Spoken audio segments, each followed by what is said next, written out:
So the society tries to influence us, no doubt, but we need to be mindful of the way in which we allow society to influence us.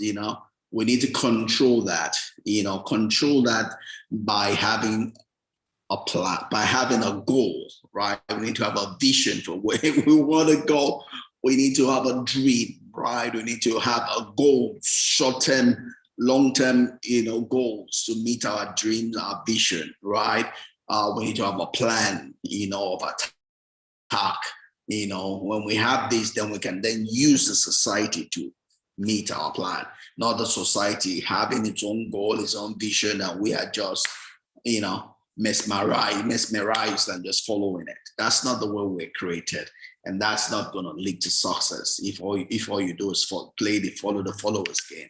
All right, or just be carried away by mob mentality, groupthink. That's not the way to relate to society in a way that will make you financially empowered, right?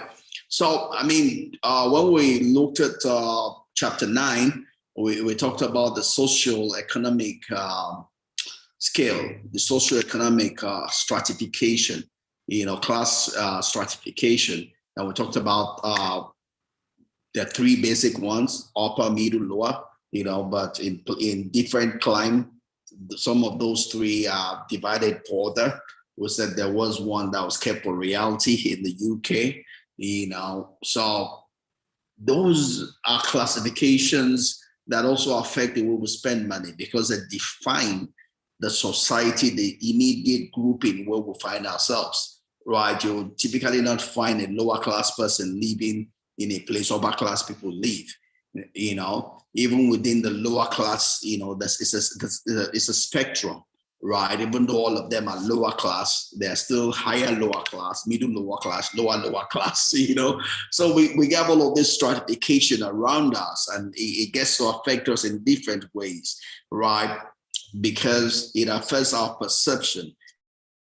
It affects what we think is our status, right? Because those stratifications come also by reason of what we have available to us to spend, right, for enjoyment.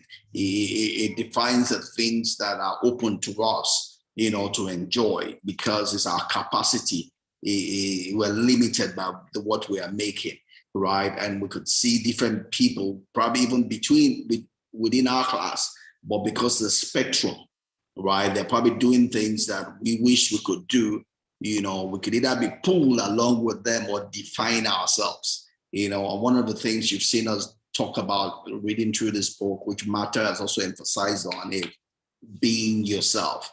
That's one of the key things people knew about me when I started working for my present company some 26 years ago. They just called me, he loves to be himself, right?